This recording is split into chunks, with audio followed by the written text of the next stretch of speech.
Good morning, Year 9. I've just created this short video for you outlining our topic of what is a conventional family. And this really obviously fits into our family unit and it kind of moves beyond looking at the different family types and really kind of focuses on critiques of the family. And we are going to be using the works of Anne Oakley. This is the lovely Anne Oakley here. And Anne Oakley is a feminist. And we know from our studies of feminism, and when we've come across Anne Oakley before, that often when they're talking about the family, they're critical of the family. And we should expect no different here in our study of the conventional family.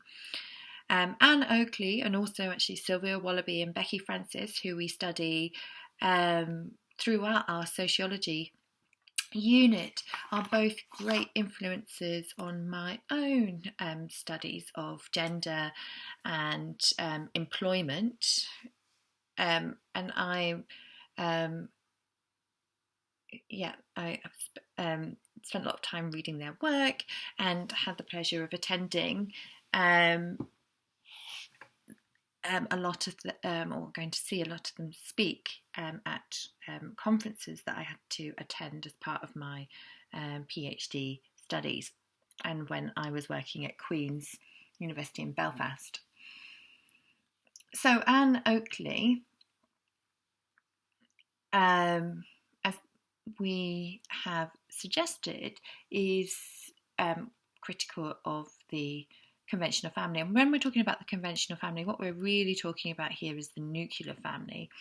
So these are kind of interchangeable here. And Anne Oakley gives this definition of what she thinks the nuclear family is. The nuclear family is composed of legally married couples, voluntarily choosing the parenthood of one or more, but not too many, children. Otherwise, they become a category, large families. Parents and children reside together as a domestic and distinct unit. Okay. So when we think of the conventional family, we'll often, or if someone said to you, what do you think the conventional family in Britain is today? Most people would point towards the nuclear family, this idea of two parents and two children. With very distinct gendered roles within the household. However, because we've studied sociology, we know that that is not necessarily true. And actually in Britain today, there's a huge variation of different family formations within Great Britain today. Even if we think of our own relatively small Year 9 sociology class, if we were to do a quick survey, I'm sure we would see lots of different various forms. And we've studied already that in Britain today, there is a beanpole family, there's the rise of the lone parent family, there's a rise of the reconstituted family, for example. And there's also a rise in single person household as well, those people that decide not to have families at all. So we know that actually this idea of the nuclear family being the main family form in Britain today is a myth, not a reality. However, Anne Oakley says that we cannot dismiss this idea of the nuclear family today because it is a very powerful idea. Okay? Politicians, when they're making policies or when they're trying to win voters over, will continually fall back on this idea or refer to the nuclear family. And even when we, as I said at the beginning, if we were to ask someone on the street what they think the main family type in Britain is today, they would most likely say or describe something similar to the nuclear family. So we cannot just dismiss and say it's not important, this idea of the nuclear family, even though we know as sociologists that there's many other family forms within Britain today. And what does the nuclear family look like? So again, in our studies of sociology, we know, generally speaking, the nuclear family is made up um, of different genders, and and each, of course, different genders. The family members have different roles based on their age, occupation, and gender. For example, women are expected to work inside the home without pay, while men are expected to work for pay outside of the home. And there's also class differences when we are looking at the conventional family. So working class couples are much more likely to hold traditional forms of gender roles than middle class couples, for example.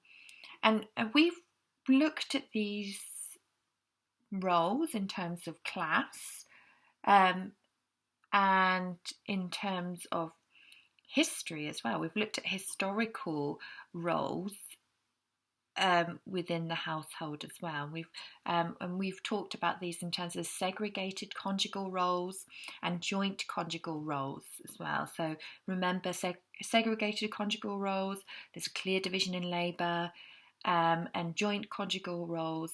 Women, husband and wife, do not have rigid divisions, and these are also based on class as well. Segregated conjugal roles are much more likely to be associated with working classes, and joint conjugal roles much more likely to be linked to middle classes as well. So we've already looked at this idea of the nuclear family and what this looks like historically and in terms of class as well as gender. And this is where Anne Oakley is critical. She argues that actually the traditional family, this nuclear family, does not bring people happiness. Even though people expect it to bring them happiness, it doesn't. And she argues that actually it puts a lot of strain and pressure on those involved within the family. For example, mothers based in the home may experience depression or dissatisfaction with housework. Might be bored being at home all day with young children and perhaps not seeing many other people can be quite boring for some women. Whereas for men may experience health problems, particularly mental health issues, linked to the stresses of being the family breadwinner. It can be quite a large amount of pressure to make sure that we're earning enough money to support the family, and this can be quite stressful, particularly at times of uncertainty when there aren't that many jobs around. This can be quite stressful for the man who is perhaps the main breadwinner.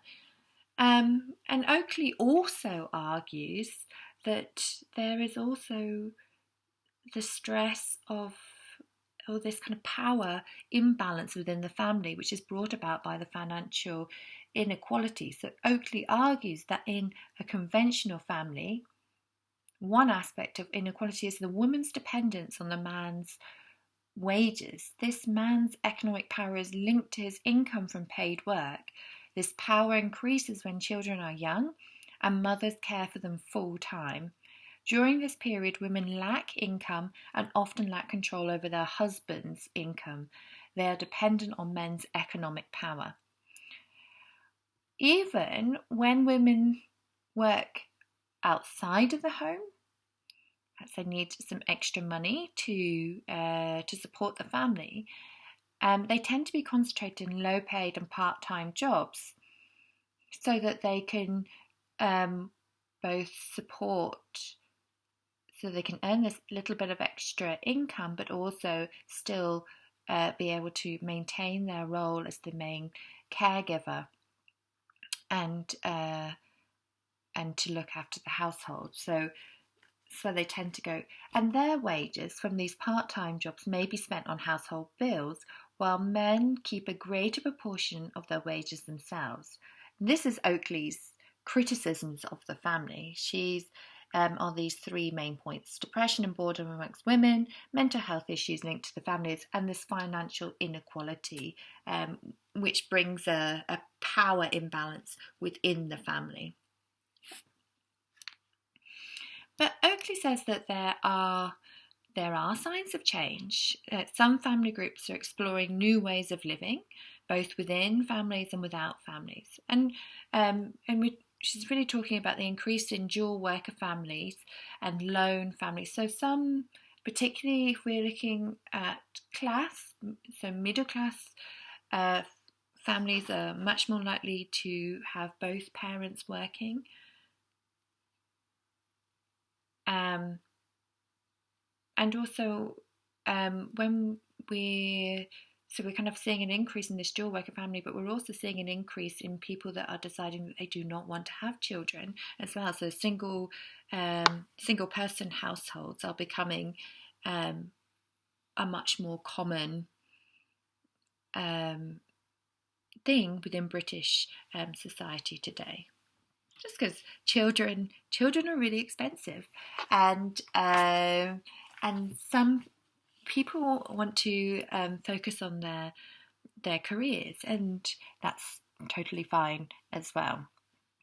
But however, Oakley argues that family norms are not changing across all groups within society, and one reason for this is that conventional families are self-perpetuating over time. As we said at the beginning, this idea of this nuclear family is a very powerful idea, and lots of people want to repeat this family form over time, and they then set the patterns for the next generation. So for example, I looked to my parents as a family formation, and I look to repeat that family formation because that's what I know, and for my own family, I suppose. And I imagine my children will look to my partner and myself's organisation within the family, and will look to repeat that for their own children. However, I would be critical of Anne Oakley, as highlighted here, and I think we can probably extend this criticism across to lots of feminist approaches, that not everyone is unhappy in the nuclear family. Not everyone, not all men and women, want the gender roles to change, and some women are very happy and want to stay at home and want to have children, and some men want to continue and are very happy to go out and to earn the money for the family. And that shouldn't be dismissed either, that it's, there is no right or wrong way of doing it. I suppose what Anne Oakley is highlighting is just some of the negative aspects of the family, and what can, but we shouldn't also undermine those people that are happy within their family units as well. And Oakley also writes about conventional family roles as a choice, and this is not always so.